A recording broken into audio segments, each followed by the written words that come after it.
Hello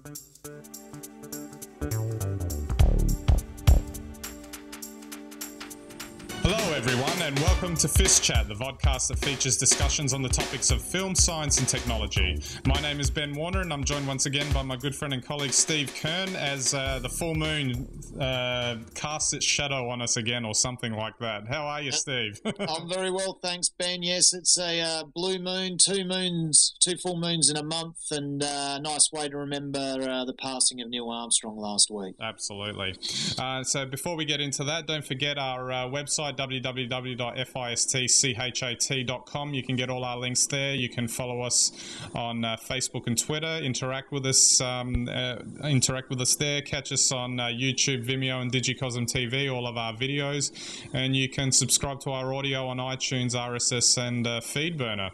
And don't forget to check out our blogs too.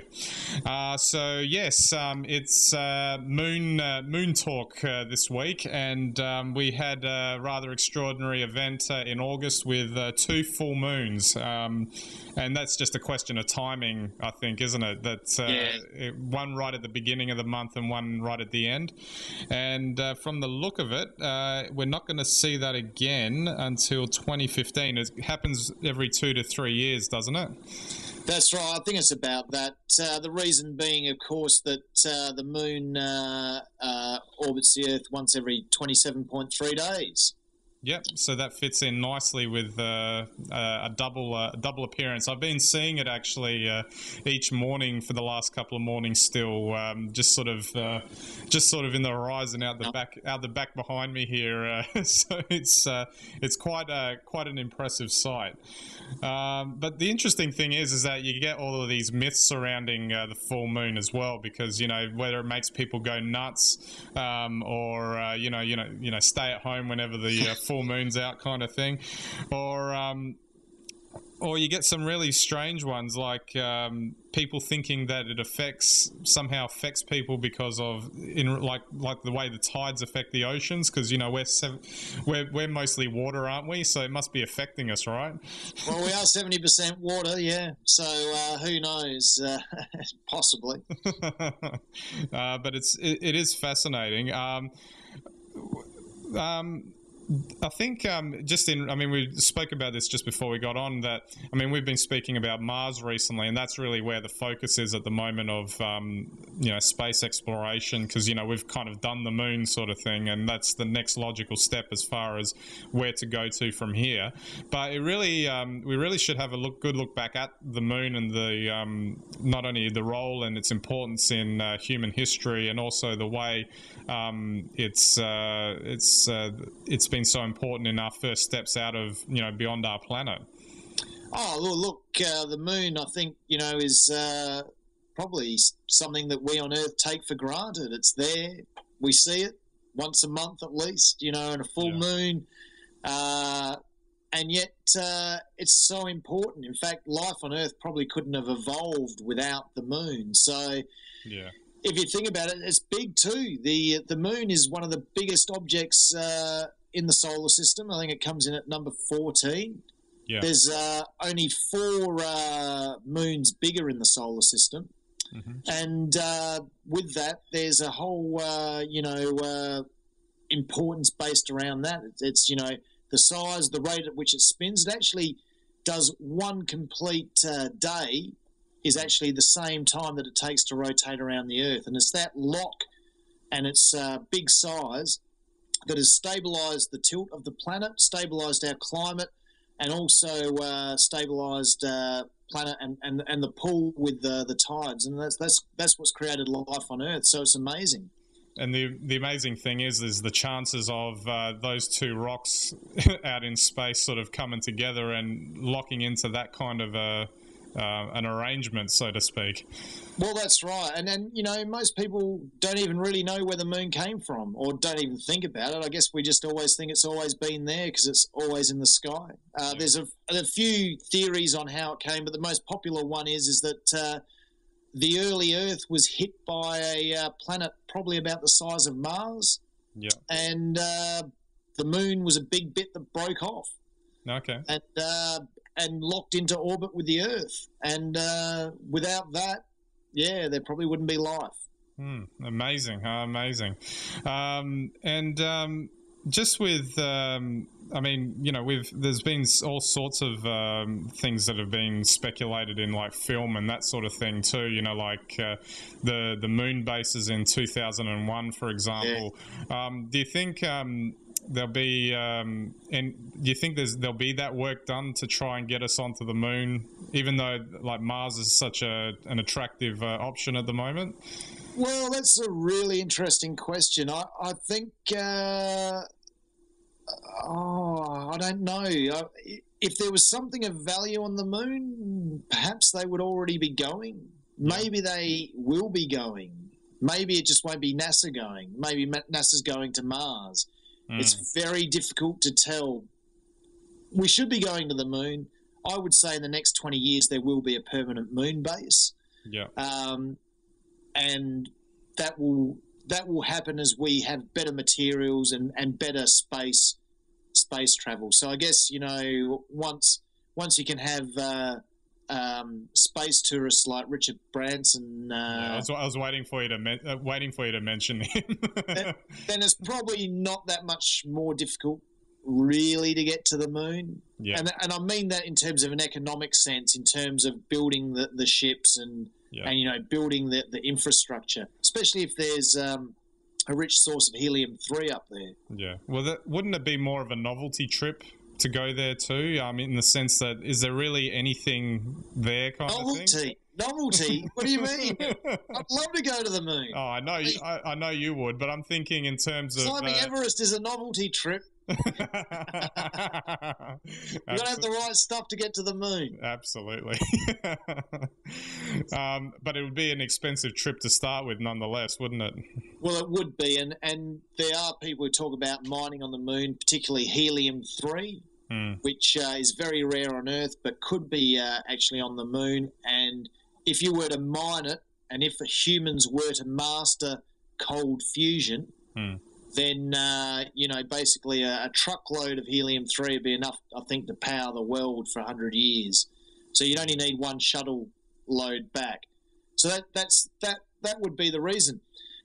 But, I mean, the reality is I think you'd send robots to Mars more likely, and probably robots to the moon. I think until they find something of value. I guess maybe that's what I was getting at. That if you go in there, because I mean, you'll get a spectacular view of Earth, I'm sure. But that's it, isn't it? Well, that's right. If you're looking at it from a tourist point of view, anyway. Well, it's amazing how difficult it is to find out much about the moon, even though we should know it pretty well. But it seems that basically most of the worthless rocks, if the moon was formed by an impact with the Earth, that's where most of the worthless rocks went, and we got all the minerals on our planet. But getting back to the worth, well, definitely, you know, Mars is very close to the asteroid belt. We know that there are some very valuable asteroids out there, and that's probably why Mars would have the edge. Absolutely. And just finally, this whole, if we return back to the beginning of what we were chatting about, this whole thing about the myths surrounding the impact of the moon on us, do you think that just is just sort of like folklore that built up over time, and, you know, it's all kind of just fun and games with, you know, sort of like those ghost stories you tell people, you know, it doesn't really matter or anything like that? Well, it makes you wonder, but everyone I know who's ever worked in emergency services will tell you that the full moon is basically a time of a busy time for them, especially in hospitals. Okay. So, you know, it might just be that with the moon out, you know, being animals, there's light, we all go out and we all find trouble on those particular nights. That could well be it. You know, may not actually affect us, but perhaps we tend to do things when the moon is out and it's light. When it's night or dark and there is no moon, animals and humans alike tend to stay in, particularly if it's cold. Yep, absolutely. So maybe that's what it is. I don't know. I don't think there's any evidence to back it up. That's as good a reason as any that I've heard. Okay, we'll move on to our news bites now. this isn't really a news bite in that it's an older film, but obviously filmmaker Duncan Jones, who brought us Source Code, which was a really good film. His first film was actually called Moon, and it was about a man who experiences a personal crisis as he nears the end of a 3-year solitary stint mining, as you were describing before, helium-3 on the far side of the Earth's moon. And I actually haven't seen this, but after I read, because I've got this just off of Wikipedia here, it sounds really interesting. And it seems like a lot of the scientific part of it sounded like they got right. I've seen it, Ben. Yep. It's a film, Yep. and it's very 2001. Okay. It's good. It's very good. Very believable. Okay. So with Source Code, I guess this Duncan Jones guy really knows what he's doing with the sci-fi stuff then, doesn't he? He certainly does. He's actually David Bowie's son, believe it or not. Is there any influence there? Maybe that's what's caused it? Well, I don't know, but he's certainly got a very good handle on filmmaking and directing. Very good filmmaker, great film. Absolutely. Okay, and we'll move on to our science news bite now, and this is a bit of a sad one. Neil Armstrong, first man on the moon, he died recently, at the age of 82, and this really kind of it marks the end of an era in terms of space travel, and it just kind of really highlights the immense scientific achievement that was the trip to the moon and the landing of men on the moon. It was really quite amazing, and it's just sad to see him go. Very sad, Ben, as I think Neil Armstrong would have been the first to acknowledge that it wasn't just him, it was the other 11 Apollo astronauts who set foot on the moon, the crews that remained in the modules, and even the entire NASA ground staff. I mean, it was an incredible and epic journey. And if anyone wants to see a great film produced by Ron Howard, In the Shadow of the Moon, okay, and it has a lot of interviews with Apollo astronauts, and it's fantastic. It talks about what it was like to get there, to go and to be an astronaut in those missions, and well, perhaps the greatest human achievement. Absolutely. And now just finally our tech news bite, and this is quite interesting. China may be the next country to send astronauts to the moon.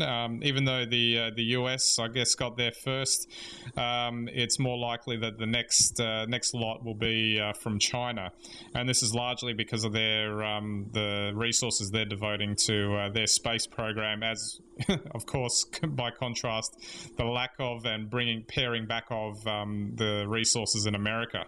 Well, that's right. And I believe India as well has plans to send a crew to the moon as well. So it's very interesting now, 40 years on from the original space race, to maybe see another space race developing. And let's hope it's good for science and, I guess our exploration of space. It certainly can't hurt to have other nations trying to get into space, and let's hope they cooperate, though, as other nations have done in the past. Absolutely. And I guess the other thing there too, where was it? You mentioned India. They're planning their first manned mission in 2016 by the sound of it. Yeah.